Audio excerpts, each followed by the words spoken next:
Wellman TV. Jeric Agosta. Kabanata 111. Sumikat ang araw sa umaga sa mga puwang sa mga kurtina. Si Jeric ay natutulog sa isang kama sa isang silid ng hotel. Ramdam ang sikat ng araw, bahagyang nanginginig ang nakapikit niyang mga. Dahan-dahan niyang iminulat ang kanyang mga mata. Dahil nakakasilaw ang sikat ng araw, itinaas niya ang kamay para harangan ito. Sa pagkakataong ito, tumunog ang cellphone niya sa bedside table. Tumalikod siya at inabot ito. Nakita niya sa screen ang number ni Lilian. Sumagot siya, "Hello, Lilian, bakit mo ako tinatawagan ng maaga? Nasaan ka ngayon?" Tanong niya na may pag-aalala. Sabi niya, "Teen sa Grand Majesty Hotel sa Vista Verde." "Ah, bakit hindi mo sinabi sa akin na nasa Grand Majesty ka?" Laking gulat niya. "Nagstay kami ng production team doon kagabi." Sabi niya, "Alam ko, pero 2 AM na, pagdating ko, kaya ayokong istorbohin ka." Bago siya sumakay ng eroplano, nag-text ito sa kanya at sinabing sa Grand Majesty Hotel sila tumutuloy ng production crew. Alam ni Jeric na kumukuha siya ng pelikula sa maghapon at kailangan niyang magtrabaho kinabukasan, kaya hindi niya siya inistorbo. "Nasa Nexus TV station ako ngayon. Hihingi ako ng day off para makita ka." She longed to be with him. Tumanggi siya. "Hindi na kailangan. Pupuntahan kita sa TV station."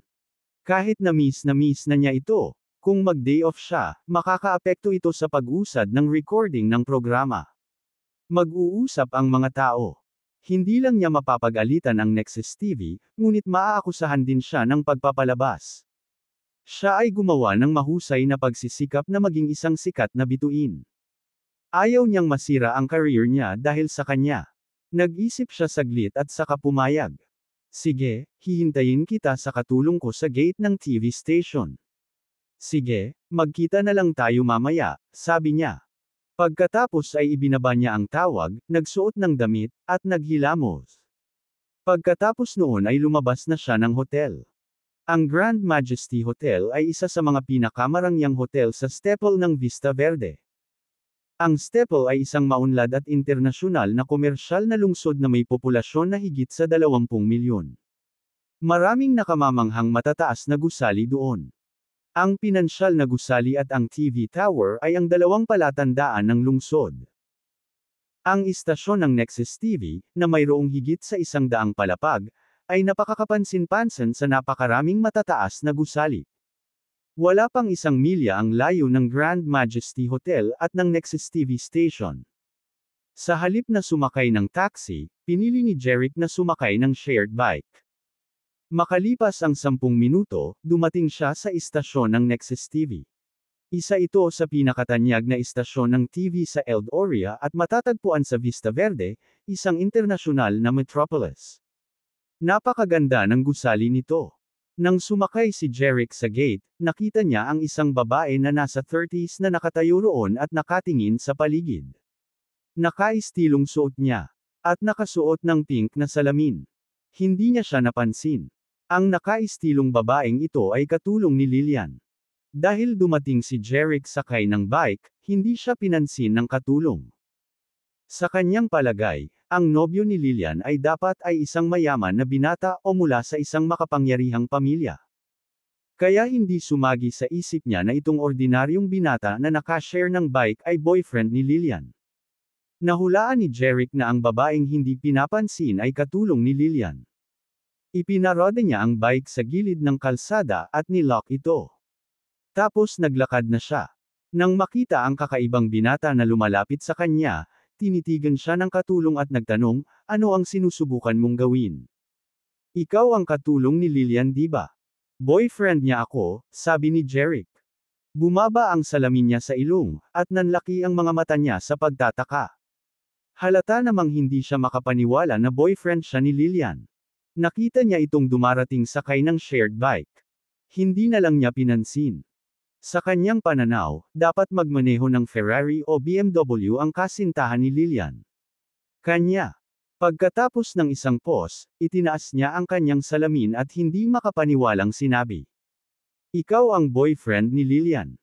Same time na tumango si Jeric sa kanyang ulo. "Oo. Anong pangalan mo? Mona Wade. Assistant ako ni Lillian. Sumama ka sa akin. Malamig niyang sagot. Pagkatapos niyang sabihin iyon ay tumalikod na siya at naglakad papasok ng building. Bulong niya habang naglalakad, hindi ko maintindihan kung bakit mai-inlove si Lillian sa ganoong tao. Nagkunwari siyang hindi niya narinig at hindi gumanti. Ends o kayamanan. Sa mundong ito, karaniwan ng maraming tao ang gustong manghusga ng iba sa kanilang hitsura o. Maliban na lang kung lumayo siya, hindi maaabala si Jeric na makipagtalo sa kanya. Tutal, katulong siya ni Lillian. Kaya hindi na lang niya pinansin. Sinundan siya nito papasok ng gusali. Agad na umakyat ang isang security guard sa gusali para tanungin ang pagkakakilanlan ni Jeric.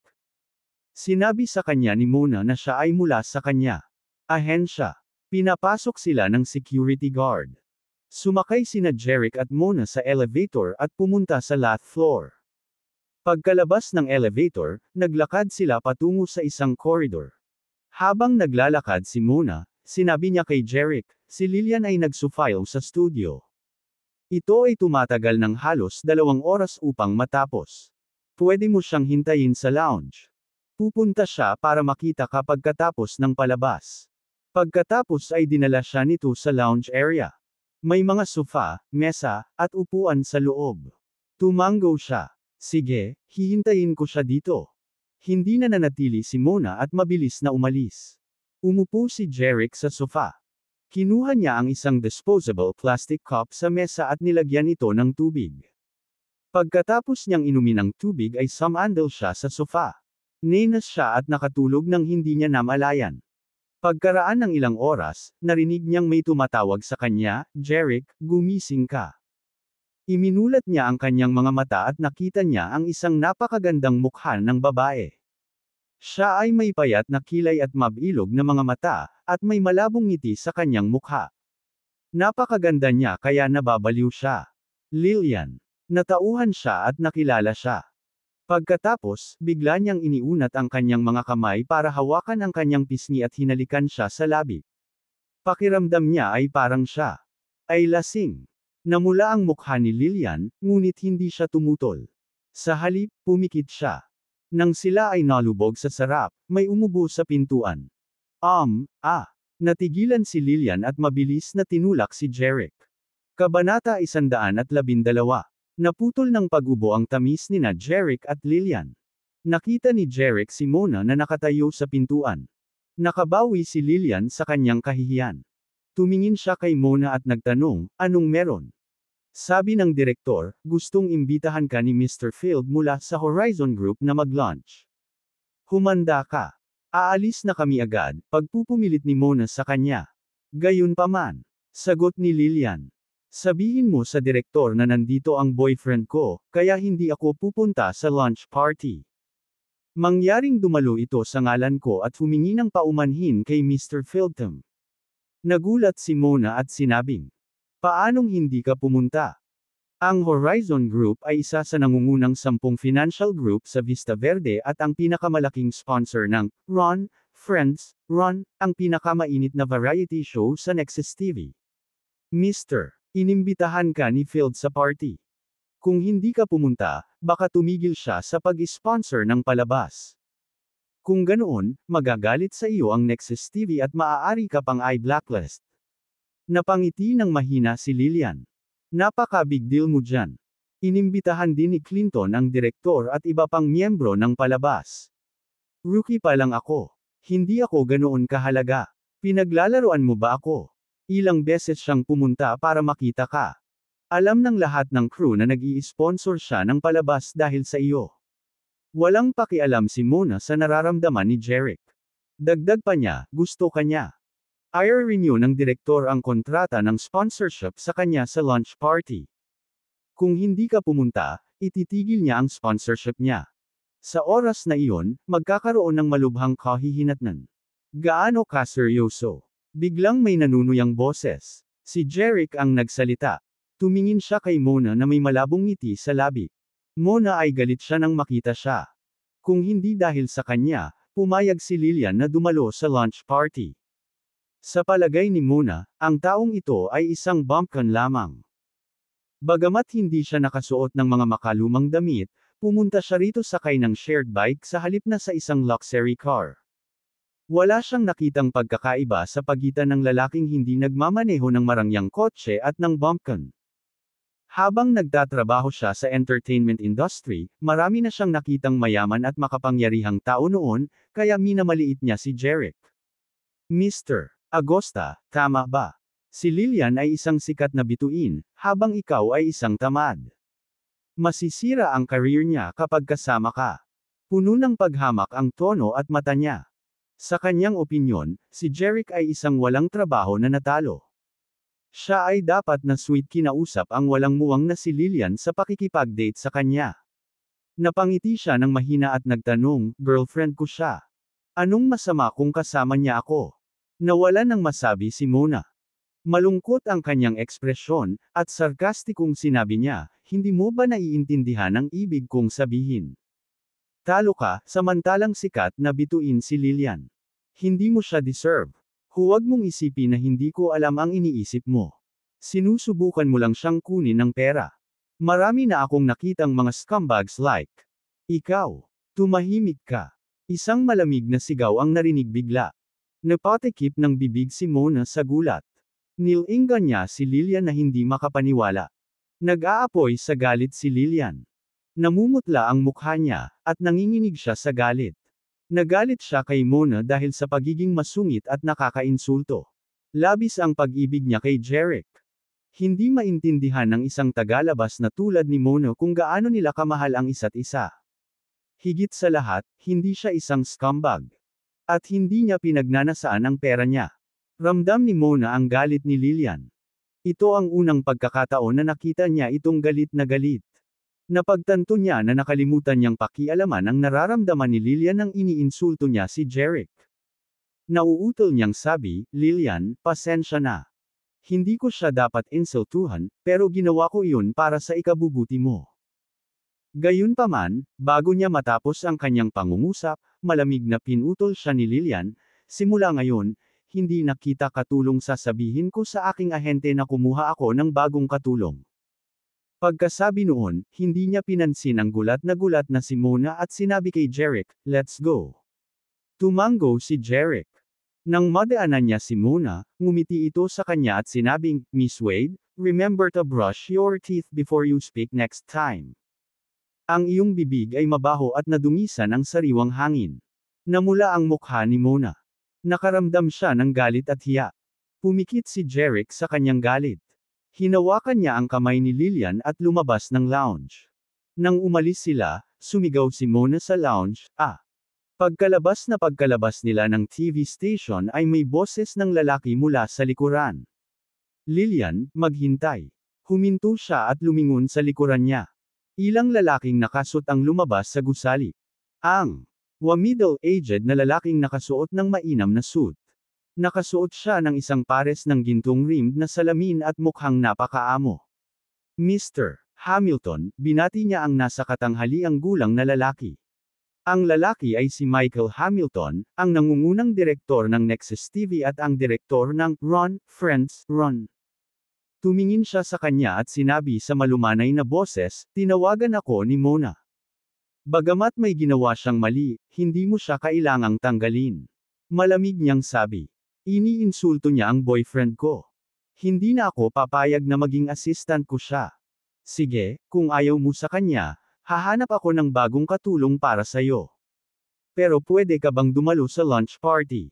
Sinubukan niyang palamigan siya. Hinawakan niya ang braso ni Jeric at sinabi kay Michael. Mayroon akong kasintahan, kaya ayaw kong magkaroon ng anumang bagay sa Clinton Field. Sabi ni Michael, naiintindihan ko. Lunch party lang naman. Gusto ko lang mag-renew ng sponsorship contract sa kanya. Okay kung ganoon. Pupunta ako sa party, pero isasama ko ang boyfriend ko, madiin niyang sabi. Nasa dilema si Michael. Pagkaraan ng ilang sandali ay wala na siyang magagawa kundi ang pumayag. Basta makukumbansi mo si Clinton. Sign the contract, hindi kita pipigilan na isama ang boyfriend mo. Kabanata 113. Sa Grand Majesty Hotel. Nasa gate ang isang matangkad na lalaki na nasa edad 30. Nakasuot siya ng suit at mukhang gwapo at mag-ara. Siya si Clinton, ang tagapagmana ng Horizon Group. Ang Horizon Group ay isa sa nangungunang 10 financial group sa Vista Verde, kaya nagkaroon siya ng prominenteng katayuan. Ang 7-star na Grand Majesty Hotel ay isa sa mga pag-aari ng Horizon Group. Ang kanyang mga bodyguard, sekretarya, at katulong na nakasuot ay magalang na nakatayo sa tabi niya. Sa oras na ito, 3 itim na Mercedes ang lumapit sa hotel. Nagliwanag ang mga mata ni Clinton, at hindi niya mapigil ang mapangiti. Nandito na sa wakas ang mga tao mula sa Nexus TV. Ang taong pinakagusto niyang makita ay walang alinlangan na si Lillian. Ginawa niya ang lunch party para sa kanya. Nang huminto ang 3 sasakyan sa harap ng hotel, kinindatan niya ang kanyang mga bodyguard. Agad namang humakbang ang mga bodyguard at binuksan ang mga pinto ng sasakyan. Bumaba sa sasakyan si Michael at ang ilang staff ng TV station, pati na ang ilang kabataan at gwapong lalaki at magagandang babae, ang mga bisita ng Ron, Friends, Ron. Gayunpaman, hindi nakita ni Clinton si Lillian. Napakunot ang noo niya nang makaramdam ng pagkalito sa kanyang puso. Lumapit siya kay Michael at nagtanong, Mr. Hamilton, bakit hindi ko nakikita si Lillian? Nakangiting awkward si Michael at sinabing, darating na siya. Ang kanyang kapatid na lalaki ay dumating upang makita siya mula sa Oak Haven. Magkasama silang dadalo sa lunch party. Nagsinungaling siya at sinabing kapatid ni Lillian si Jeric para hindi magselos at magalit si Clinton. Ayaw niyang maapektuhan ang renewal ng sponsorship contract. Naunawaan ni Clinton at sinabing, natutuwa akong darating ang kanyang kapatid. Pagkatapos ay inutusan niya ang kanyang mga sekretarya at katulong, akayin ng mga executive ng Nexus TV, pati na rin ang mga kilalang tao, sa pribadong silid sa itaas. Agad namang nagtungo ang kanyang mga sekretarya at katulong para batiin sila. Sa puntong ito, narinig ang tunog ng kampana ng bisikleta.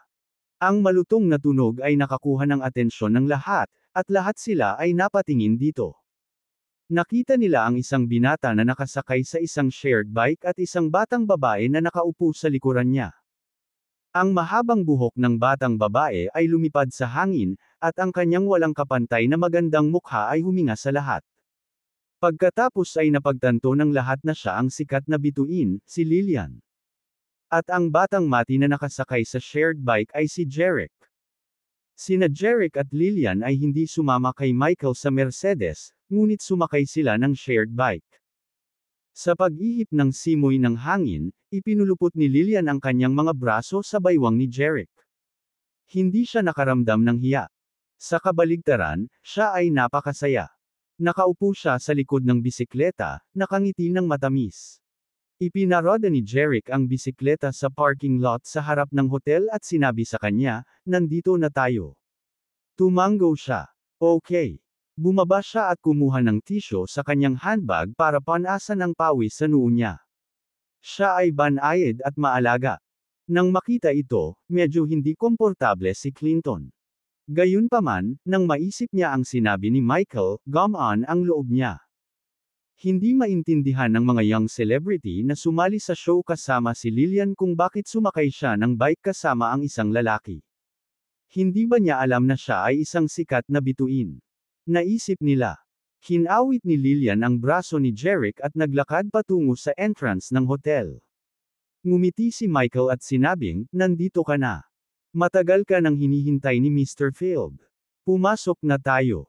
Hinimok niya sina Lillian at Jeric na pumasok sa hotel. Natatakot siyang tanungin ni Clinton si Lillian kung kapatid niya si Jeric. Kung ganoon, mahuhuli siya sa isang kasinungalingan. Binigyan siya ng pinuno ng istasyon ng TV ng mahigpit na utos na anuman ang mangyari, kailangan niyang i-renew ang kontrata ng sponsorship kay Clinton. Kung hindi, kakanselahin ng istasyon ng TV ang kanyang palabas. At hindi niya ginustong mangyari iyon. Si Lillian ang pangunahing tauhan kung pipirma siya o hindi sa kontrata. Hindi niya kayang i-provoke siya o si Clinton, kaya wala siyang choice kundi magsinungaling. Umaasa siyang hindi mabubunyag ang kanyang kasinungalingan bago sila pumirma sa kontrata. Siya ay nag-aalala, ngunit si Clinton ay hindi. Nais niyang magkaroon ng magandang relasyon sa kapatid ni Lillian. Ngumiti siya at sinabing, Lillian, andito ka na pala. Narinig ko kay Mr. Hamilton na nandito ang pamilya mo kasama mo. Medyo naguluhan siya at naisip, si Jeric ba ang ibig niyang sabihin? Bagamat hindi ko pa napangasawa si Jeric, sa puso ko siya ang aking pamilya. Kaya naman tumanggo siya. Oo, Mr. Field. Paano mo nalaman yun? Tinuro ni Clinton si Michael at sumagot, Mr. Sinabi sa akin ni Hamilton. Natutuwa akong kumain ng tanghalian kasama ka ngayon. Pagkatapos noon, tumanggo siya kay Jeric bilang pagbati. Tumanggo naman si Jeric na parang maginoo. Napatingin si Lillian kay Michael na mukhang nahihiya. Hindi niya alam na sinabi niya kay Clinton na kapatid niya si Jeric. Nagtaka siya, hindi ba laging nagagalit si Clinton kapag may ibang lalaki na lumalapit sa akin? Bakit parang ang saya-saya niya kapag sumama sa akin ang boyfriend ko? Kahit anong trick ang gagawin niya, kung maglakas loob siyang saktan si Jeric, hindi ko siya bibitawan. Sa pag-iisip nito, ngumiti siya at sinabi, Salamat sa iyong mabuting pakikitungo. Inilahad ni Clinton ang kanyang kamay patungo sa hotel at magalang na sinabi, You're welcome. Sa ganitong paraan please. Pumasok na ang lahat sa hotel. Itinayo ang party sa isang marangyang pribadong silid sa ikawalong palapag. Nang makaupo na ang lahat, nagsimula ng maghain ng mga pinggan ang mga waiter ng hotel. Ang mesa ay napuno ng masasarap na pagkain. Nagsimulang mag-enjoy ang lahat sa pagkain at makipagkwentuhan sa isa't isa. Pagkatapos nilang uminom ng ilang sandali, sinamantala ni Michael ang buhay na buhay at sinabi kay Clinton, Mr. Field, ang sponsorship contract ng Ron, Friends, Ron, ay malapit nang mag-expire. Sa nakalipas na taon, naging matagumpay ang ating pagtutulungan. Bakit hindi natin i-renew ang kontrata ngayon? Ngumiti lang si Clinton pero walang sinabi. Hindi alam ni Michael ang ibig niyang sabihin kaya natawa na rin siya. Bigla siyang tinapik ni Clinton sa balikat at sinabing, walang nagmamadaling pumirma sa kontrata. May importante akong gagawin ngayon. Kabanata 114. Natarante si Michael. At ang ibang mga taong naruroon ay hindi rin alam kung ano ang sinusubukang gawin ni Clinton. Nang magtaka ang lahat, iniunat ni Clinton ang kanyang mga kamay at pumalakpak ng 2 beses. Agad na bumukas ang pinto ng private room, at pumasok ang isang waitress na may hawak na bangkos ng mga rosas. Ngumiti siya at inabot sa kanya ang mga rosas. Nandito ka pala Mr. Field. Kinuha niya ang mga ito at tumanggo sa waiter. Well, you can go now. Umalis ang waiter at sinara ang pinto. Lahat ay nakatingin kay Clinton na nagtataka. Hindi nila alam kung ano ang balak niyang gawin sa mga rosas. Sa pagkakataong ito, tumayo siya at dahan-daang naglakad patungo kay Lillian. Nang makita ito, naunawaan ng lahat kung ano ang nangyayari. Ang importanteng binanggit ni Clinton kanina ay ang pagbibigay niya ng bulaklak kay Lillian. Nang makita ito ni Michael, siya ay nasa mga pin at karayom. Sampay niya sa kanyang puso, Jesus. Binibigyan ni Clinton ng bulaklak si Lillian, habang nasa tabi niya ang boyfriend niyang si Jeric. Mag-aaway ba sila? Sinabi ko sa kanya na kapatid ni Lillian si Jeric. Mabubunyag na ang kasinungalingan ko. Ternal siguradong mabibigo sa Sir. Ni-renew ang sponsorship contract. Sa puntong ito, huminto si Clinton sa harap ni Lillian at masuyong tumingin sa kanya. I originally planned to tell you my feelings for you some other time. Ngunit ngayon si Ron, at siya. Iyong. Nandito si Kuya, nagpa siya akong mag-propose sa iyo sa harap ni Mr. Hamilton, lahat ng bisita ng Ron, Friends. Lillian, mahal kita. Papakasalan mo ba ako? Pagkatapos noon, may kinuha siyang maliit na itim na kahon sa kanyang bulsa at binuksan iyon. May kumikinang na singsing na diamante sa loob, na nakabalot sa puting espongha. Hawak niya sa isang kamay ang bangkos ng mga rosas at ang singsing sa kabilang kamay habang nakaluhod. And on one knee in front of her. Wow! Napaka-romantic. Ang laking brilyante. Pakasalan mo siya. Ang mga panauhin ng Ron, Friends, Ron, ay napabulalas ng inggit at paghanga. Sabay-sabay silang sumigaw, say yes, say yes. Natigilan si Lillian. Hindi niya inaasahan na magpo-propose si Clinton sa kanya sa party. Hindi siya makapaniwala na ginawa niya iyon sa harap ng nobyo. Gayunpaman, hindi man lang nakaramdam ng saya. Sa kabaligtaran, nakaramdam siya ng galit at kahihiyan. Pilit niyang pinipigilan ang galit habang nakatingin kay Clinton ng masama. Anong ibig mong sabihin dito? Sa tingin mo ba ito ay nakakatawa? Nang marinig ang kanyang mga salita, ang mga kilalang tao ay tumigil sa pagsigaw. Natigilan si Clinton. Kumunot ang noo niya at nagpaliwanag, hindi ako nagbibiro. I mean it. She stood up and said coldly, nandito sa tabi ko nakaupo ang boyfriend ko. Hindi mo ba naisip na katawa-tawa ang mag-propose sa akin? Sa harap niya. Boom! Ang piraso ng balitang iyon ay nabigla kay Clinton. Gulat na tumingala siya kay Jeric, hindi makapaniwala na boyfriend niya ito. Pagkatapos ay lumingon siya kay Michael. Napatingin din ang mga celebrity na naruroon kay Michael. Nasa dilim sila gaya ni Clinton. Naniwala sila sa sinabi sa kanila ni Michael, kaya naisip nila na kapatid ni Lillian si Jeric. Kung alam nila ang katotohanan, hindi sila magiging napakauto upang akitin siya na pakasalan si Clinton. Naramdaman ni Michael na ang galit na titig ni Clinton ay mapupunit siya. Nakaramdam siya ng hiya at nauutal, Mr. Field, hindi ko alam na boyfriend niya pala siya. Akala ko kapatid niya. Ang kanyang paliwanag ay walang kabuluhan. Hindi ito binili ni Clinton. Mukha siyang nagtatampo. Sa harap ng lahat, lumuhad na siya para mag-propose kay Lillian, pero nasa tabi niya ang nobyo. Ito ang unang pagkakataon na nakaramdam siya ng sobrang kahihiyan. Para sa kanya, ito ay isang malaking kahihiyan. Ang mas nakakatawa ay noong una niyang nakilala si Jeric, gusto niyang makipagkaibigan dito. Puno ng puot ang kanyang puso sa mga sandaling ito. Ang kanyang mukha ay naging malamig at madilim. Dahan-dahan siyang tumayo at ibinagsak ang mga rosas sa lupa, nagkalat ang mga talulot ng rosas sa sahig. Then, he stared at Michael and said, dahil nagsinungaling ka sa akin, hindi na ako mag-sponsor ng show mo. At alam ko na ang halaga ng iyong palabas ay ang pinakamataas sa bansa. Kung wala ang aking sponsorship, hindi matutuloy ang iyong palabas. Sayang naman kung mawawala na ang ganoong kagandang palabas. Namutla ang mukha ni Michael. Bigla siyang tumayo, mabilis na naglakad papunta kay Clinton, at nagmakaawa sa kanya, please don't do that. Hindi ako dapat nagsinungaling sa iyo, I'm sorry.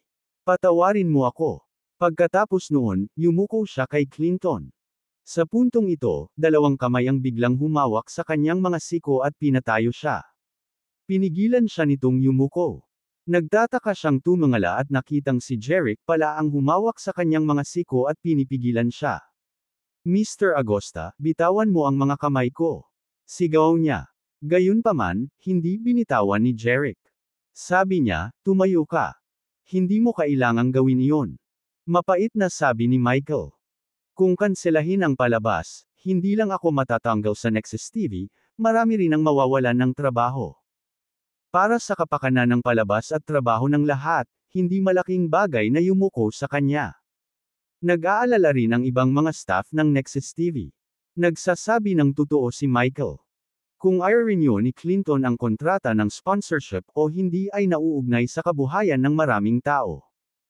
Sa oras na ito, biglang sinabi ni Clinton na may kasamang sarcasm, Michael, sa tingin mo ba magbabago ang isip ko kung humingi ka ng tawad? Tumayo si Michael at tumingin sa kanya. Ano ang kailangan para magbago ang isip mo? Inangat ni Clinton ang kanyang ulo at malamig na sinabi, napakasimple. Dapat ay blacklist ng Nexus TV si Lillian simula ngayon. O, kung pumayag siyang maging girlfriend, hindi lang ako papayag na mag-renew ng kontrata, pero gagawin ko rin siyang reyna ng palabas. Bees. Nang marinig ito, nagulat ang lahat maliban kina Jeric at Lillian. Gusto mo ba ang site na ito? Mag-donate dito. Ang iyong suporta ay tumutulong sa amin na lumikha ng mabilis at dekalidad na mga kabanata. Kabanata 115. Dalawa lang ang pagpipilian ni Lillian. Maaaring ma-blacklist siya o kailangan niyang pumayag na maging kasintahan ni Clinton. Ito ay tunay na hindi makatwiran at mapang-api. Si Michael at ang lahat ng empleyado ng Nexus TV ay natigilan. Ang kahilingan ni Clinton ay naglagay sa kanila sa isang mahirap na posisyon. Natuwa si Clinton na makita silang nasa dilema. Napatingin siya kina Michael at Lillian.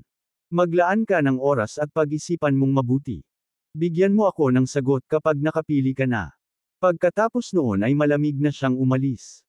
Gayunpaman, pagkaraan ng ilang hakbang, isang malamig na boses ang nagmula sa kanyang likuran. Binibigyan kita ng sagot sa ngalan ni Lillian at Mr. Hamilton. Wala tayong pipiliin sa kanila. Tumigil si Clinton at tumalikod para tingnan si Jerick, na nagsasalita. Matalim ang titig niya habang nakatingin kay Jerick at mayabang na ngumiti. Wala kang pipiliin sa kanila. Pagkatapos ay gagawin ko ang Ron. Kaibigan, Ron, mawala sa TV magpakailanman.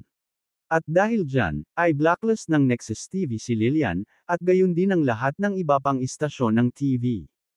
Kung gayon, matatapos na ang kanyang karera. Napangiti ng sarkastikong si Jerick. Kakanselahin ang palabas na, Ron, Friends, Ron. Ma-blacklist si Lillian, tapos na ang career niya. Sino nagsabi niyan? Pagkatapos ay tumingin siya kay Michael at sinabing, gusto mo bang i-renew ang kontrata ng sponsorship? Ibigay mo sa akin. Pipirmahan ko na. Natigilan lahat si Michael at ang iba pa. Hindi sila makapaniwala na si Jerick ay may kakayahang mag-sponsor ng palabas. Nagulat din si Clinton. Tumawa siya at sinabing, seryoso ka ba? Boy, alam mo bang $30 million ang sponsorship fee? Marami ka bang pera? Kaya mo ba? Ang kanyang mga mata ay puno ng pangungutya at paghamak kay Jerick. Naalala niya na pumunta si Jerick dito sakay ng shared bike. Naisip niya, malaki lang ang sinasabi niya. Paanong ang kawawang bastard ay mag-sponsor ng ganoong kalaking variety show? Anong biro? Gayunpaman, tumingin si Jerick sa mayabang na si Clinton at sinabing walang pakialam. Malalaman mo kapag pinirmahan ko ang kontrata. Pagkatapos noon ay tumingin siya kay Michael na tulala at sinabing, di ba sabi mo ayaw mong masuspend ang show at mawalan ng trabaho ang mga empleyado? Kung ganoon, ano ang pinagdadaanan mo?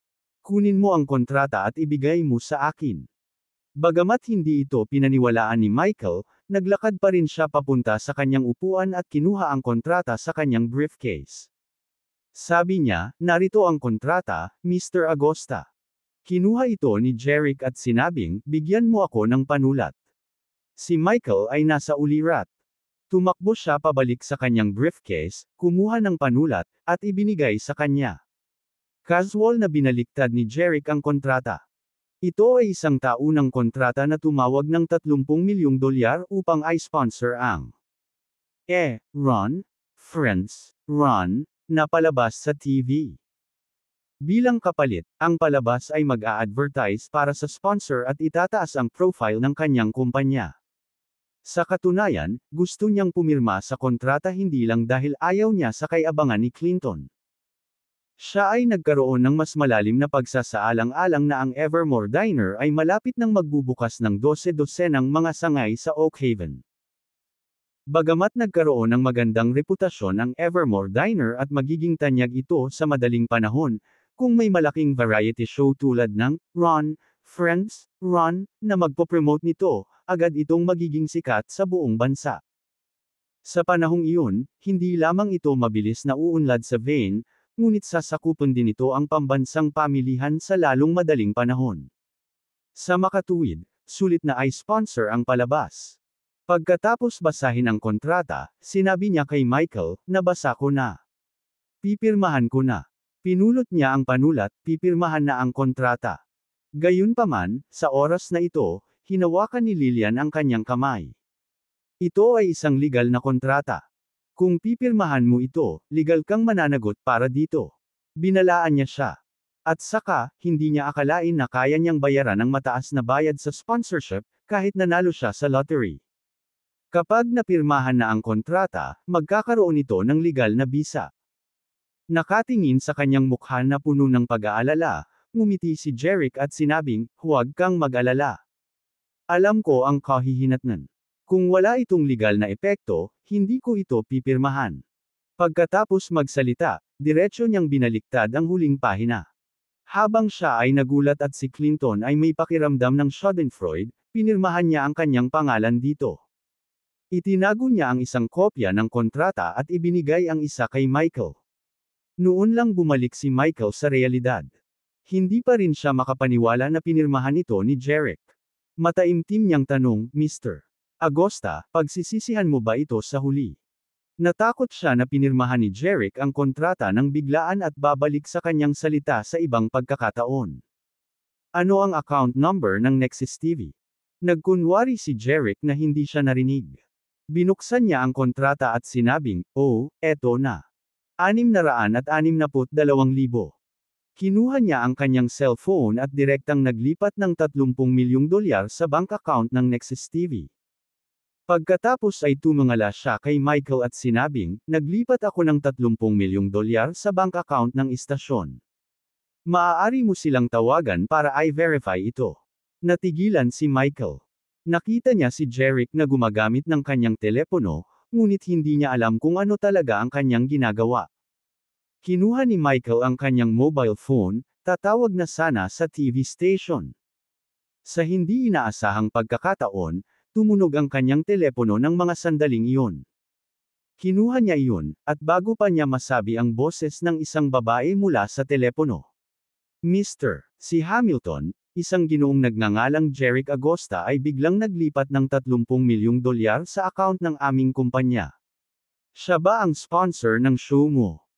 Natigilan si Michael noong una, ngunit pagkatapos ay natauhan siya at masayang sinabi, "Oo, pinirmahan ko lang siya ng kontrata ng sponsorship."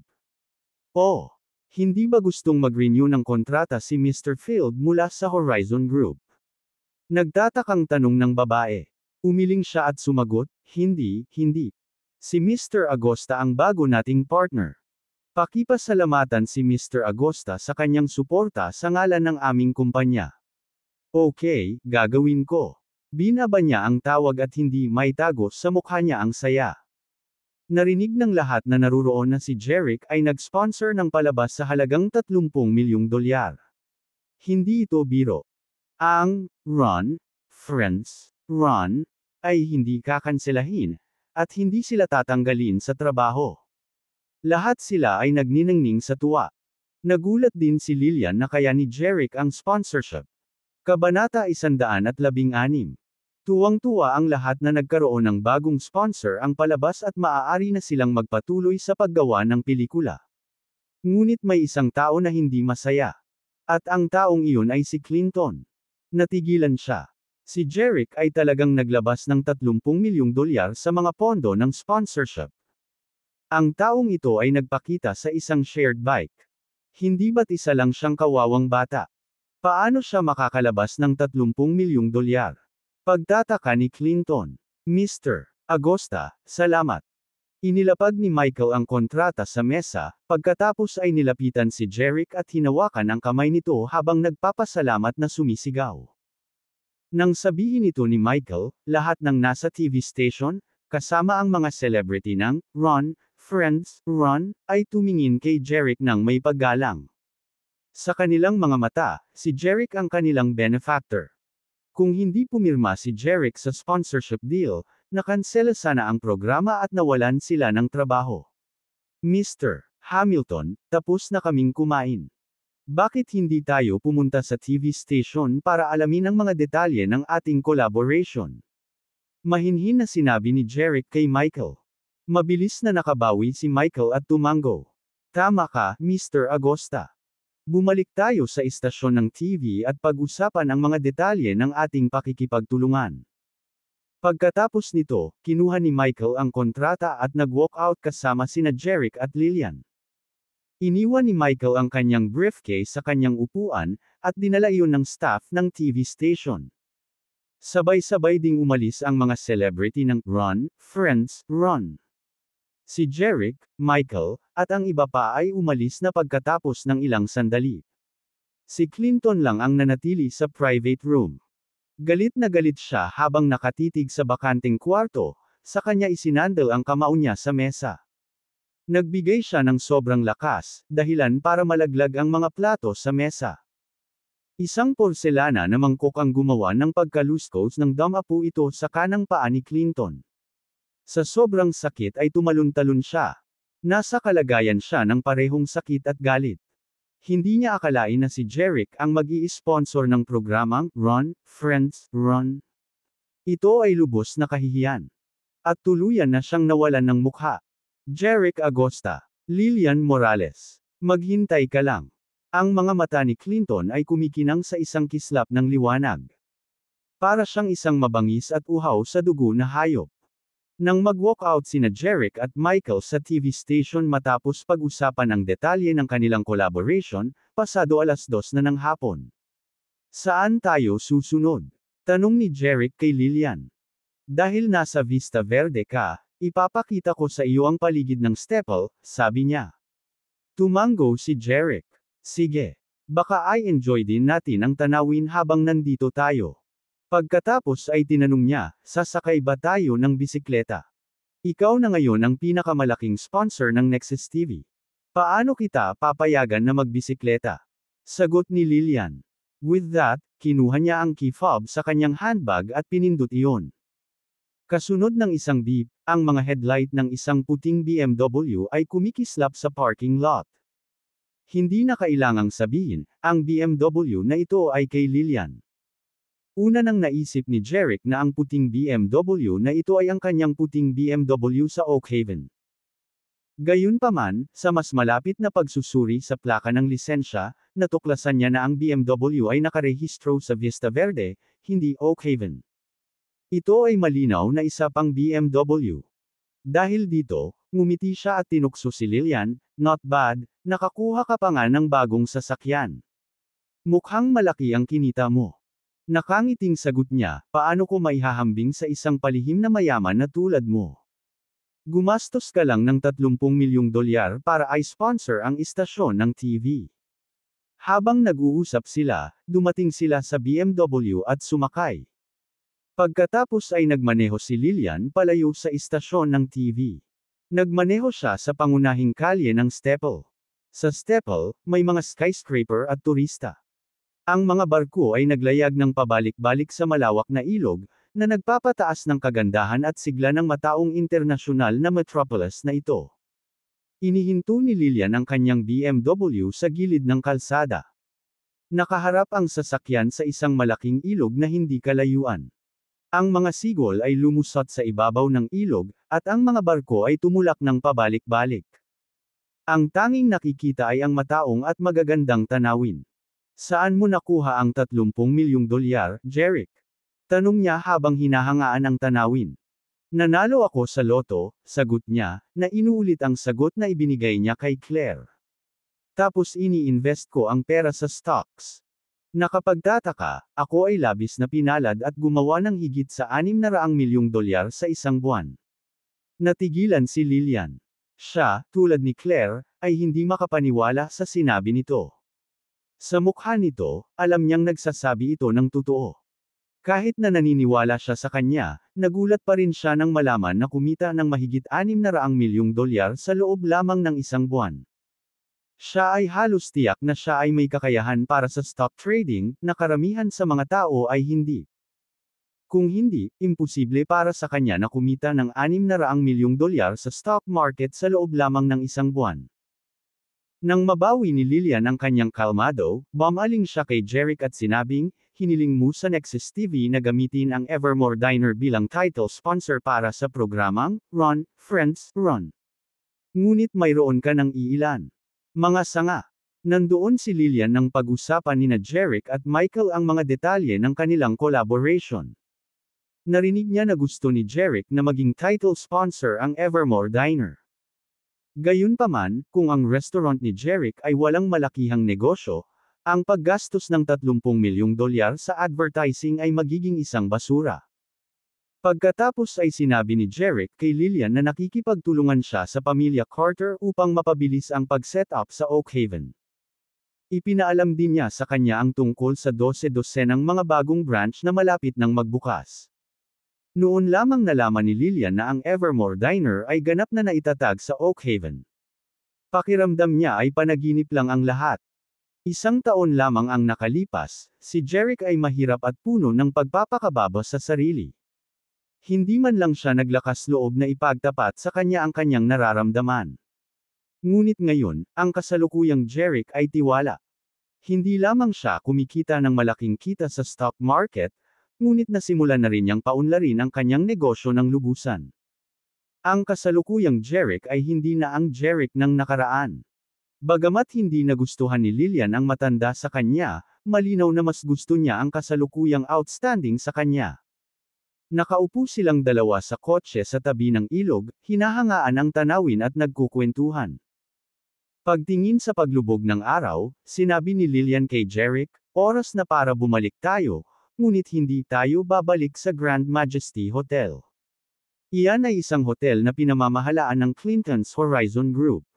Pareho kayong nagkaroon ng away, kaya yayain ko kayong manatili sa aking villa sa Horizon Group. Nagulat si Jeric. Bumili ka ng villa sa Vista Verde. Lumilitaw na kumita ng malaki si Lillian bilang isang celebrity.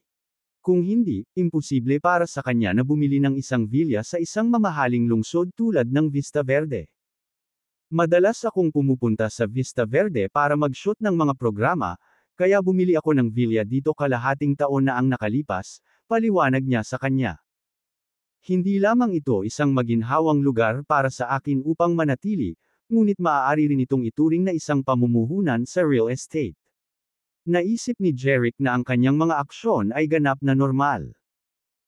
Ito ay dahil sa katotohanan na maraming mga celebrity ang bibili ng mga ari-arian sa Vista Verde, na maaaring para sa kaginhawaan ng paninirahan doon sa maikling panahon habang nagpe-film sa lungsod, o maaaring ito ay isang pamumuhunan.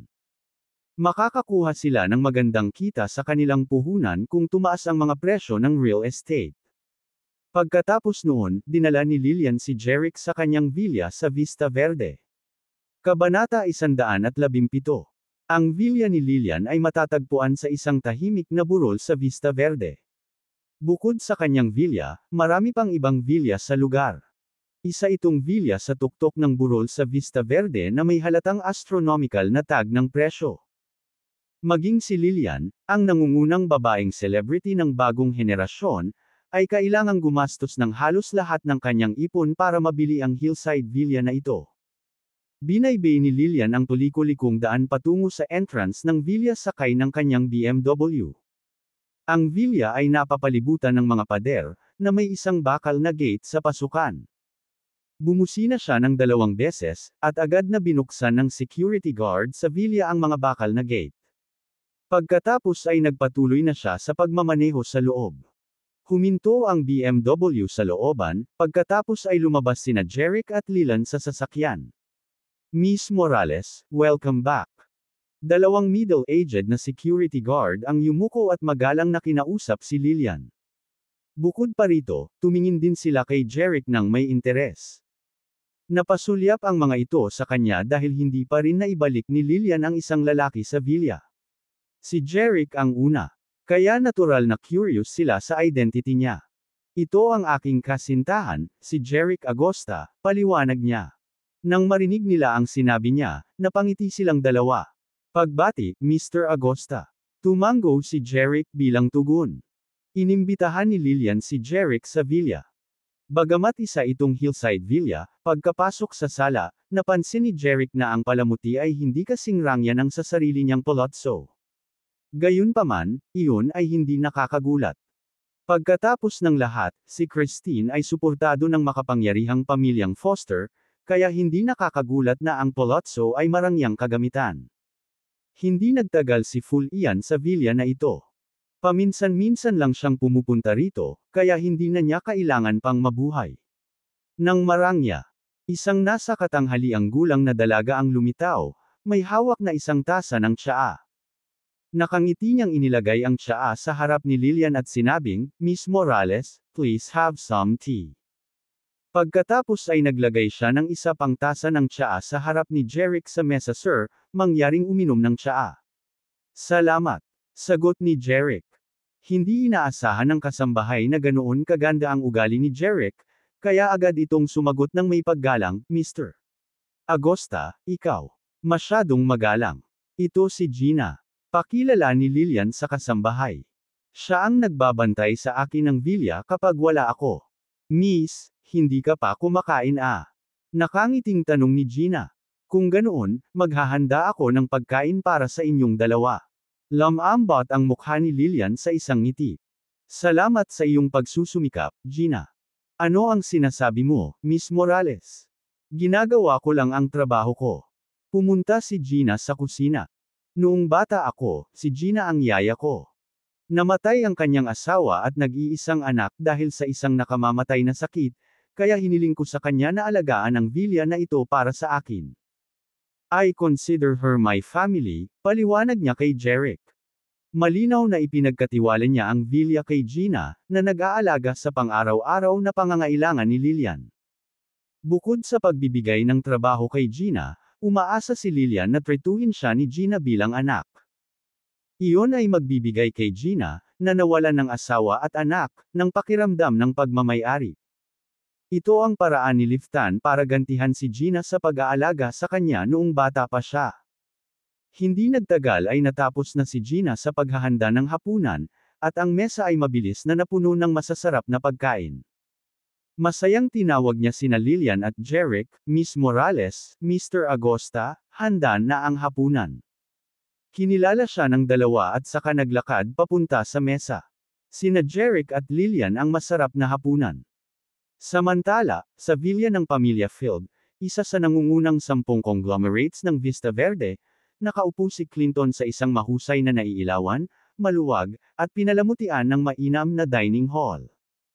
Isa-isang naghain ng masasarap na pagkain ang isang bihis na dalaga. Ngunit walang gana si Clinton. Hindi niya mapigilan ang galit na nararamdaman niya sa nangyari kanina. Kasambahay. Sigaw niya. Isang matandang lalaki na nasa edad 50 na nakasuot ng suit ang pumasok sa dining hall at lumapit kay Clinton. Mr. Field, ano ang maipaglilingkod ko sa iyo? Magalang na tanong niya. Papuntahin mo si Clive dito. Gusto ko siyang makausap. Utos ni Clinton. Sumagot ang kasambahay. Oo, Ginoong Field. At agad na lumabas ng silid kainan.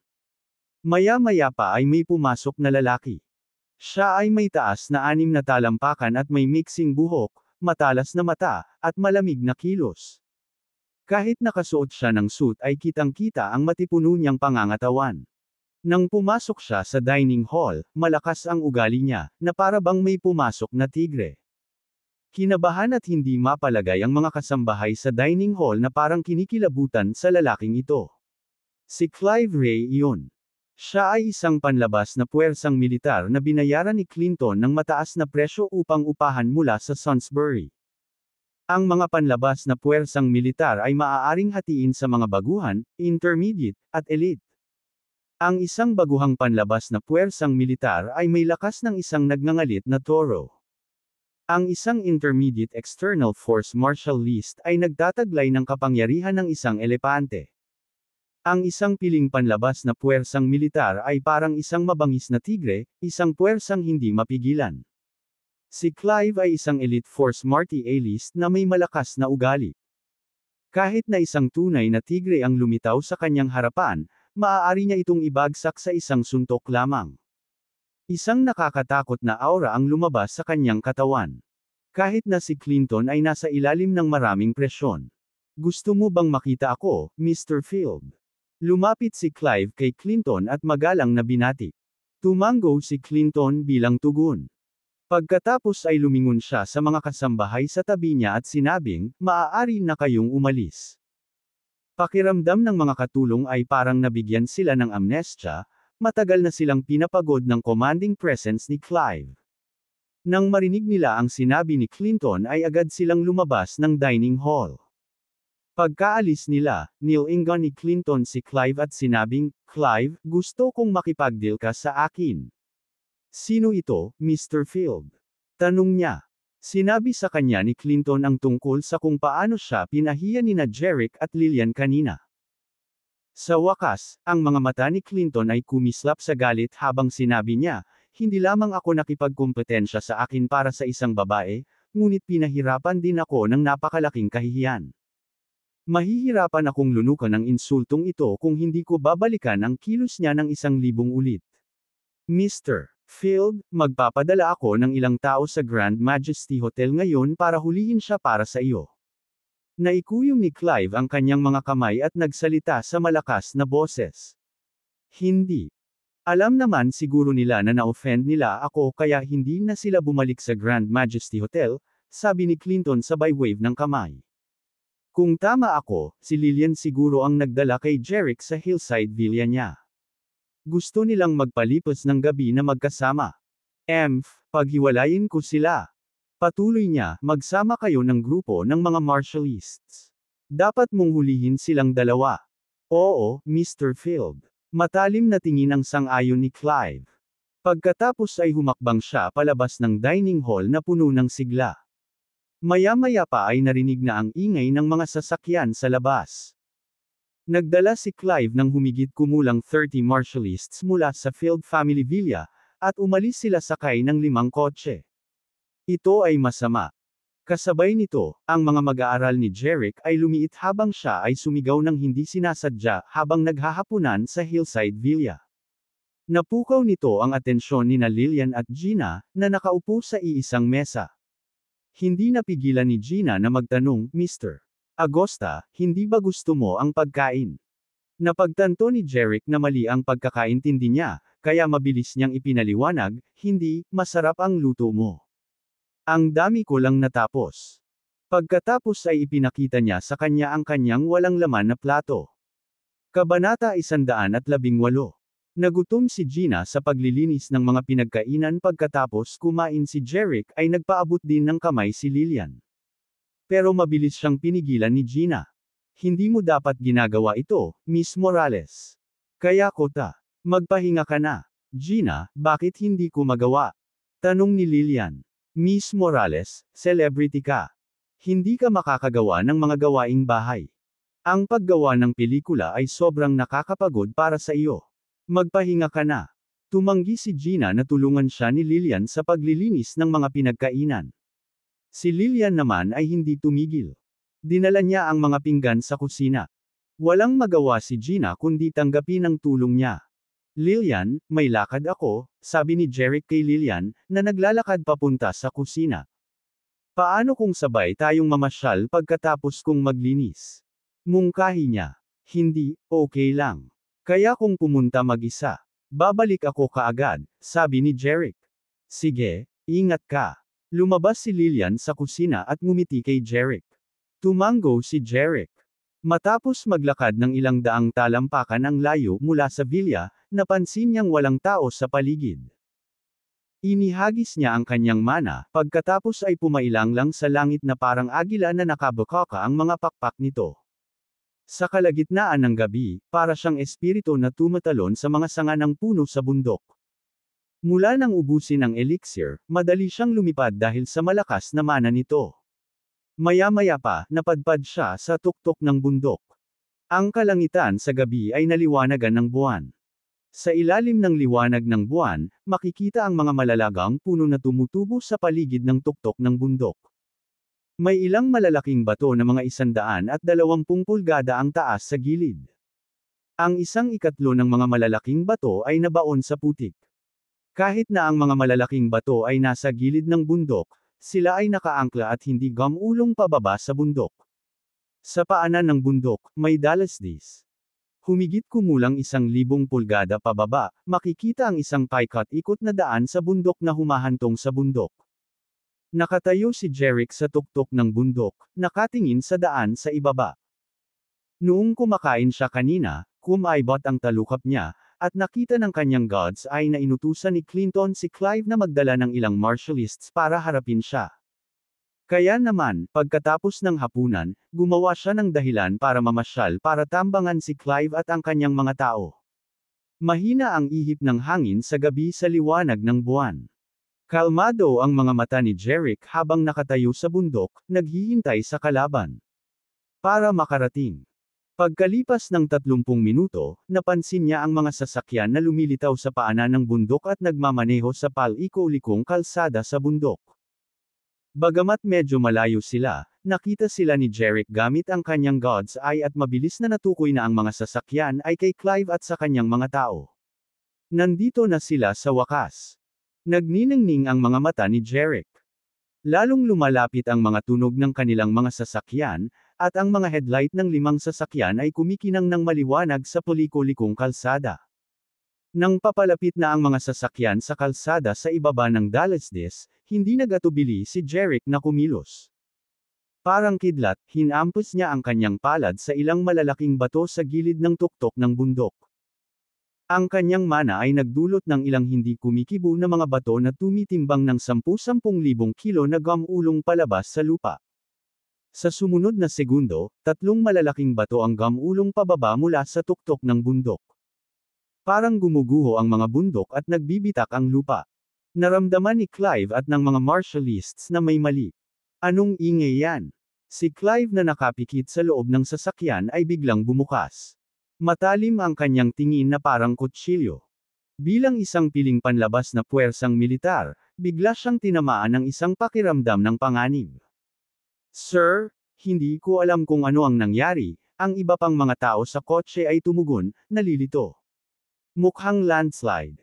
Nang marinig ang salitang, pagguho ng lupa, agad na iniutos ni Clive, ihinto ang pagmamaneho, kung hindi, tayo ay nasa panganib. Maliban sa mga ilaw sa kalye, ang lahat sa kabundukan ay itim sa gabi. Hindi makita ni Clive at ng kanyang mga tao kung anong uri ng panganib ang nakatago sa kanilang paligid. Kaya naman, hiniling ni Clive na ay parada ng driver ang sasakyan kung saan sila naruroon para sila ay ligtas. Nais niyang suriin pa ang sitwasyon bago gumawa ng desisyon. Huminto ang 5 sasakyan sa kalsada. Naisip ni Clive na ang paghinto ng mga sasakyan ang pinakaligtas na opsyon, ngunit para kay Jerick, iyon mismo ang gusto niya. Dahil kung hindi sila tatakbo at sa halip ay pipiliing maghintay, ang mga malalaking bato ay gumugulong at sasabog sa kanila. Sa gitna ng dumadagandong na ingay, maraming malalaking bato ang bumagsak sa Dallasdes.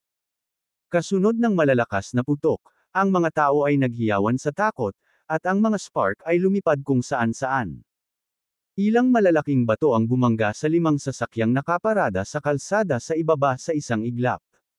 Lumipad ang mga sasakyan at malalaking bato sa kalsada at pababa sa madilim na burol. Nang makita ito ni Jerick, alam niyang nakaranas ng matinding suntok si Clive at ang kanyang mga tao. Halatang imposibleng magkagulo sila ngayon para sa kanya at kay Lillian. Kasunod nito, ginamit ni Jerick ang kanyang mana para lumipad palayo sa tuktok ng bundok. Makalipas ang 10 segundo, lumapag siya sa kalsada malapit sa villa ni Lillian. Sa sandaling iyon, narinig niya ang nagmamadaling yabag na nagmumula sa direksyon ng villa. Akala ko may narinig ako. Bilisan mo, tingnan mo kung ano ang nangyayari. Kinilala ni Jerick ang mga boses ng 2 security guard ng villa. Ang nakatagpo ni Jerick. Nang makita siya, bumulala sila, Mr.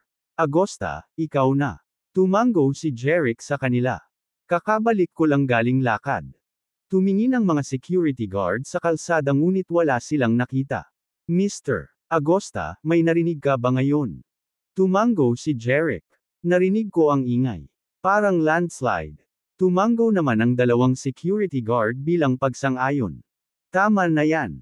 Parang landslide sa kabundukan. Sabay na lumabas ng villa sina Lillian at Gina. Nagmamadaling lumapit ang 2 kay Jerick. Jerick, okay ka lang ba? Tanong ni Lillian na may pag-aalala. May lakad lang ako. Nagkibit-balikat siya. Ano ang posibleng mangyari? Sagot ni Lillian. May narinig akong malakas na ingay mula sa labas noong nasa villa ako. Kinilabutan ako nang maalala ko na namamasyal ka. Thank goodness okay ka na. Pinulupot ni Jerick ang kanyang braso sa kanyang mga balikat.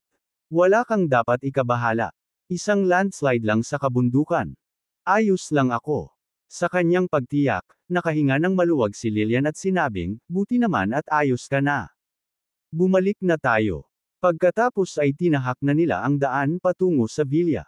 Bumalik din sa villa si Sina at ang 2 security guard, nagbubulungan tungkol sa pagguho ng lupa. Lumipas ang gabi sa ganap na katahimikan. Pagkatapos ng kanilang almusal kinaumagahan, sumakay sina Jeric at Lillian sa BMW at umalis sa villa. Pagdating ni Lillian sa paanan ng bundok, natuklasan niya ang ilang ambulansya at isang malaking pulutong ng mga nanunood. May nangyari siguro dito. Alam ni Jeric na ang mga malalaking bato na itinulak niya pababa ng bundok ay nabasag si Clive at ang mga sasakyan ng kanyang mga tao, na naging sanhi ng pagbagsak ng mga ito sa bundok. Ngunit sila ay natuklasan. Kaya naman, nagpadala ng mga ambulansya para tumulong. Huminto si Lillian, ibinaba ang bintana, at tinanong ang isang binata na nakatayo sa tabi ng kalsada, "Hoy, buddy, anong nangyayari?" Agad na nagpakita ng takot ang binata at sinabing, "Grabe. Isang napakalaking bato ang gamulong pababa sa bundok kagabi, na nagpalipad ng ilang sasakyan. Ang mga sasakyan ay gamulong pababa sa bundok, na pumatay ng malaking bilang ng mga tao." Napatulala si Lillian. Maaaring ang malakas na ingay kagabi ay nanggaling sa mga malalaking bato na bumasag sa mga sasakyan. Nagtaka siya. Kabanata 119. Sa sala ng villa ng pamilya Field. Namamaga ang mukha ni Clive, at natatakpan ng mga pasa ang mga kamay.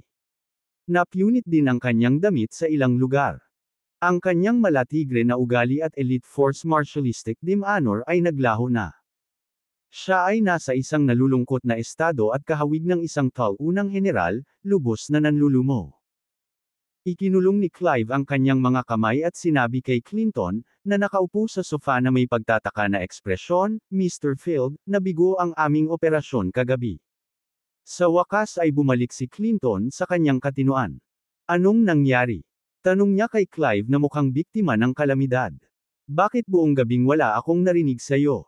Hindi ba elite external martial arts expert ka? Kahit na may 12-dosenang mga eksperto, hindi mo pa rin kinaya si Jeric." Mukhang nahihiya si Clive at sinabing, "Mr.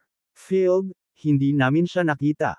Pagdating namin sa bundok, tinamaan kami ng mga malalaking bato. Gumugulong pababa ng bundok."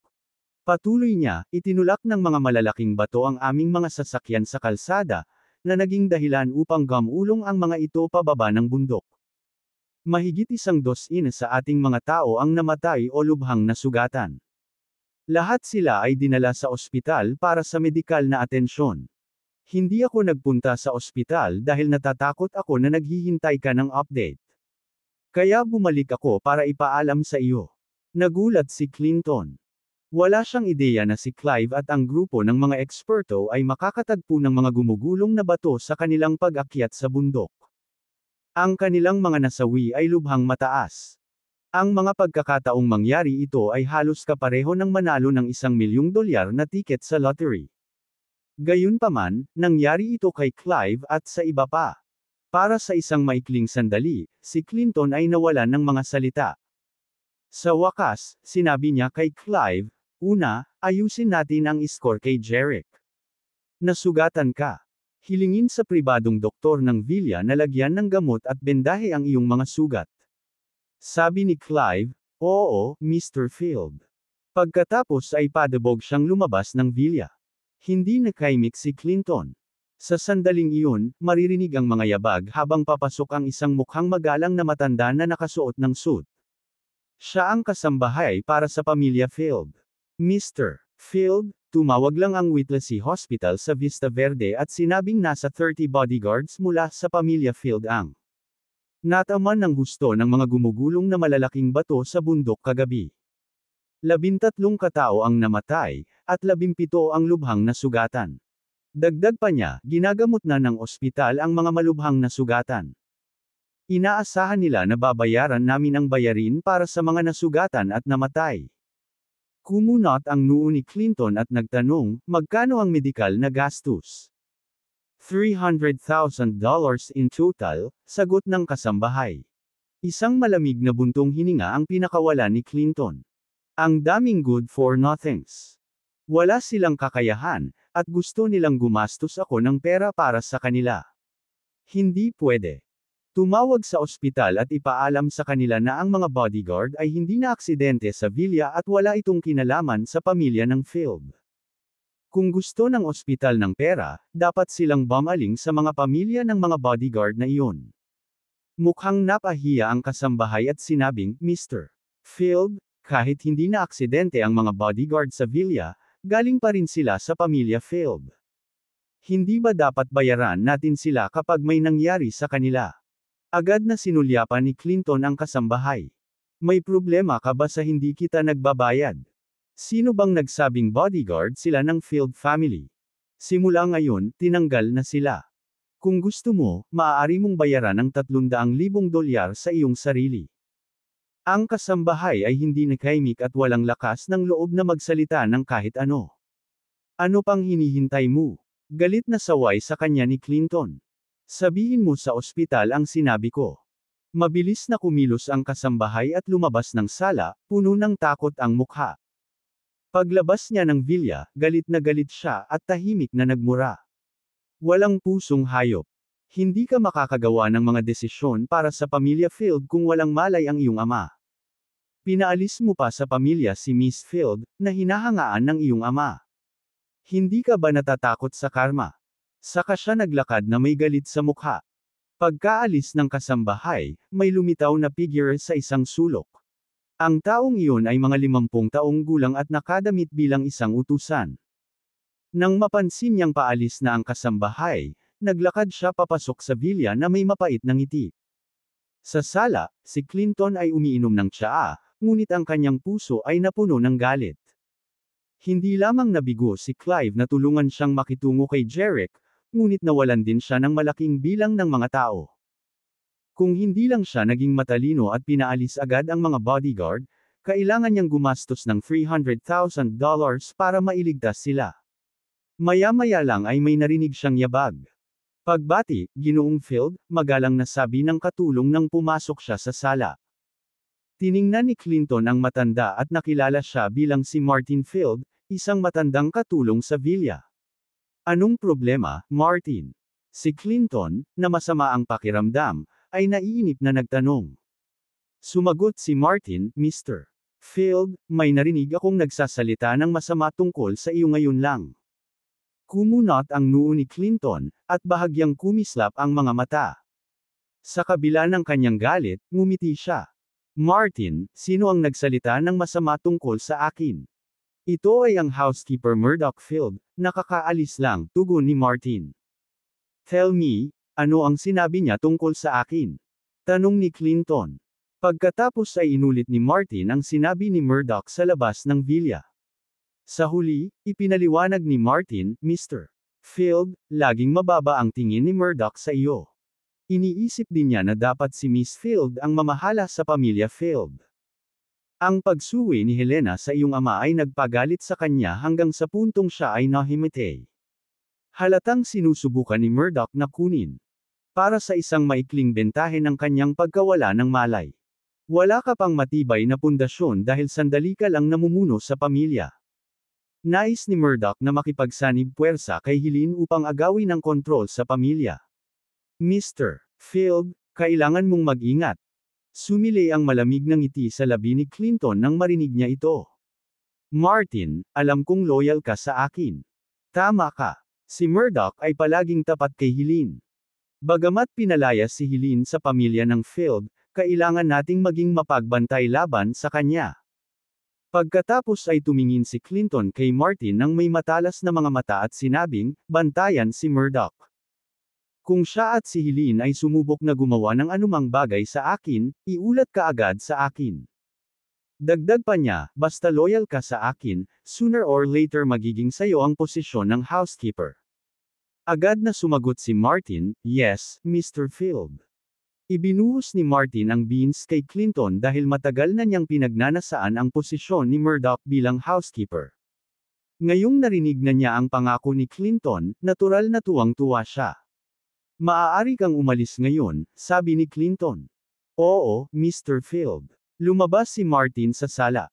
Sa loob ng sala, may malungkot na ekspresyon sa mukha ni Clinton. Parang tinak si Helene dahil siya ang nararapat na pamilya ng Miss of the Field. Si Clinton, sa kabilang banda, ay inampon ni Graham, ang pinuno ng pamilya. Siyempre, ang mga pangunahing miyembro lamang ng pamilya Field ang nakakaalam na siya ang ampon ni Graham. Dahil siya ay ampo na anak ni Graham, ginamit niya ang lahat ng paraan sa kanyang pagtatapon upang mapanatili ang kontrol sa kapangyarihan ng pamilya Field. At hinding-hindi niya hahayaang mahulog sa mga kamay ni Helene ang awtoridad ng pamilya Field, na taglay na niya. 5 araw lang ang kailangan niyang hintayin bago magsagawa ng stakeholders meeting sa Horizon Group. Mula sa pagiging pansamantalang tagapangulo tungo sa isang formal na tagapangulo, at lahat ng nasa pamilya ng Field ay magiging kanya. Sa oras na iyon, walang sino man ang maaaring alisin ang kanyang awtoridad sa pamilya Field. Walang kapangyarihan si Helene na baguhin ang sitwasyon at B. Kabanata 120. Makalipas ang 2 araw. Sa isang coffee shop sa waterfront ng Vista Verde, nakaupo sina Jeric at Lillian sa isang mesa sa tabi ng bintana. Maliwanag ang sikat ng araw sa labas, at maaliwalas ang kalangitan. Ang kafe ay nagpapatugtog ng malambot at romantikong musika. Humigop ng kape si Lillian, saka tumingin sa kanya at sinabing, "Herrick, tapos na ang episode ngayong linggo ng Run, Friends, Run. Paggawa ng pelikula. Excited na akong bumalik. Coven sa pelikula. Sa Oak Haven para i-film ang susunod na episode. Inaabangan niya ito dahil sa Oak Haven siya nag-aral. Ang iba pang dahilan ay ang Nexus TV. Kasunod ng kahilingan ni Jeric, ang susunod na episode ng Run, Friends, Run ay kukunan sa kanyang restaurant, Evermore Diner. Sa kanilang variety show, gagawin nila ang lahat para i-promote ang masarap na pagkain ng Evermore Diner. Kaya naman, sabik na inaabangan ni Lillian ang susunod na yugto. Gusto mo bang magpahinga ng isa pang araw bago bumalik sa Oak Haven, o gusto mong bumalik ngayon? Si Jeric ay humigop ng kanyang kape at tumingin kay Lillian sa isang nakaka-relax na paraan. Bihira lang tayong magkasama, sabi ni Lillian na may masayang ngiti sa labi. Gusto kong makasama ka ng isa pang araw bago bumalik sa Oak Haven. Tumango si Jeric at ngumiti. Sige, hayaan mo akong i-dote ang baby ko ngayong gabi. Agad na namula si Lillian habang tinutuya siya. Sino ang baby mo? Lalo siyang nagustuhan ni Jeric matapos niyang makita ang mahiyain at kaakit-akit niyang ekspresyon. Nang maisip niya ang magandang eksenang magaganap mamayang gabi, hindi niya maiwasang maghintay dito, at tumakbo ang kanyang imahinasyon. Sa sandaling iyon, tumunog ang telepono ni Lillian. Kinuha niya ang phone niya sa bag niya. Hindi maiwasang magtaka ni Jeric, "Lillian, sinong gwapong lalaki ang tumatawag sa iyo?" Nakakunot ang noo ni Lillian habang nakatingin sa phone niya. Si Helene pala. Helene Field. Sino yun? Tanong niya. Sagot niya, dati siyang Vice President ng Horizon Group at nakababatang kapatid ni Clinton. Siya ang nag-sponsor noon sa Run, Friends, Run. Nakasama ko siyang kumain noon, kaya alam ko kung sino siya. Gayunpaman, si Graham, chairman ng Horizon Group at ang pinuno ng pamilya ng Field, ay sinabing nahimite sa galit 1 buwan na ang nakakaraan matapos tanggihan ni Helene ang kasal na inayos niya para sa kanya. Ipinagpatuloy niya, habang si Graham ay nakoma, pansamantalang kinuha ni Clinton ang kontrol sa pamilya ng Field at sa Horizon Group. At si Helene ay pinalaya sa pamilya at sa kumpanya, na pinagkaaitan siya ng anumang kapangyarihan. Nang marinig iyon, naunawaan ni Jeric at sinabing, ibig sabihin, ang pamilya ng Field ay lumaban sa isa't isa para sa kapangyarihan sa pamilya at kumpanya. Tama iyan. Hindi nagawang talunin ni Helene ang maliit na Clinton, at sa makatuwid, lahat ng kapangyarihan niya sa pamilya at Horizon Group ay kinuha sa kanya, paliwanag ni Lillian. Pero bakit kanya pinatawag? Nagtataka si Jeric, habang nakatingin sa kanyang nagriring na telepono. Umiling si Lillian. Hindi rin ako sigurado. Pagkatapos ay kunin ang telepono at sabihin sa akin kung bakit kanya hinahanap. Sabi ni Jeric. Tumango si Lillian at sinagot ang tawag. Hello, Miss Field.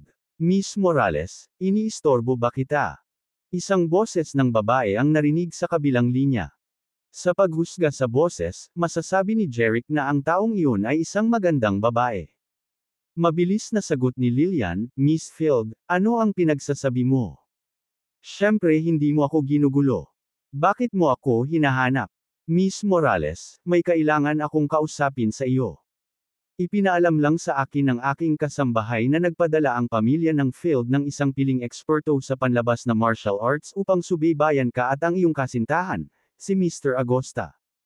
Balak kanilang saktan, kaya kailangan mong mag-ingat. Nagsalita ang babae sa telepono sa isang mataimtim na tono. Nang marinig ito, namutla ang mukha ni Lillian. Sa huli ay natauhan siya at sinabing, Miss Field, salamat sa pagpapalam sa akin.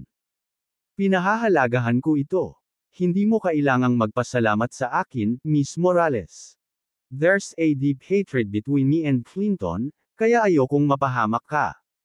Nang masamang tao na iyon, sabi ni Helene. Sumagot si Lillian, kung gayon, Miss Field, dapat ka ring maging mas maingat. Maraming salamat, Miss Morales, hindi ako madaling saktan ni Clinton. Mag-ingat ka.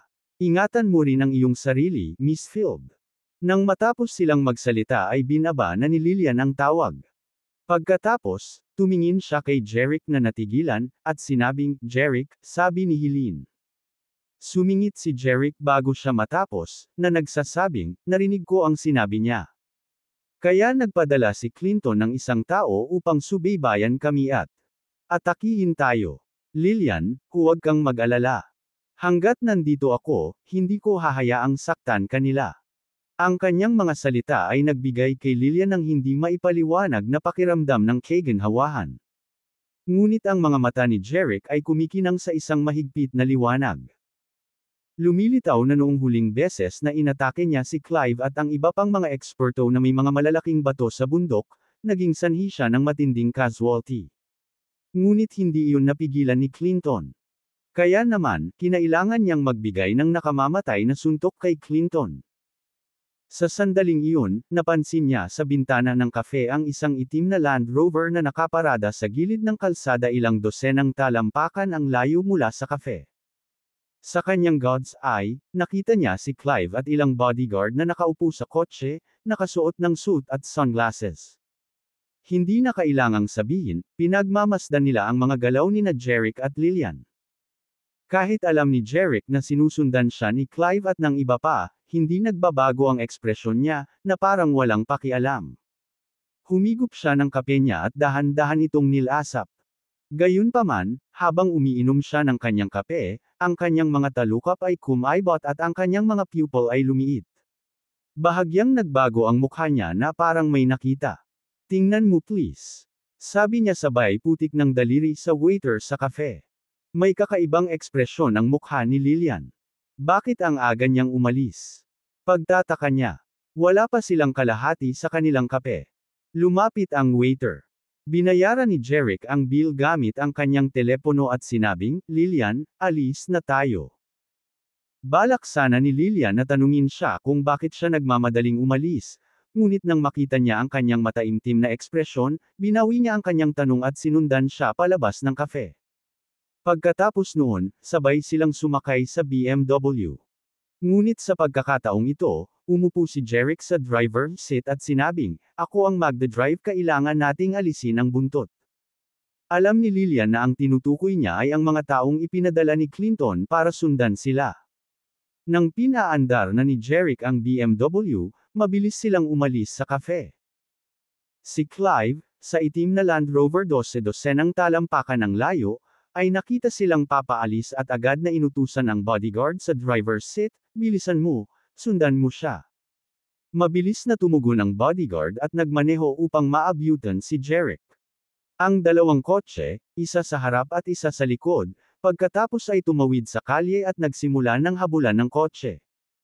Makalipas ang 30 minuto, huminto ang itim na Land Rover sa isang tuliko-likong kalsada na parang isang maze. Hindi lamang nila nahanap si Jeric, ngunit hindi rin nila natukoy ang kanilang direksyon. Nagalit si Clive sa driver at nagtanong, nasaan ang kotse ni Jeric? Ang driver ay napuno ng takot habang siya ay sumagot, Sir, nawala ko siya.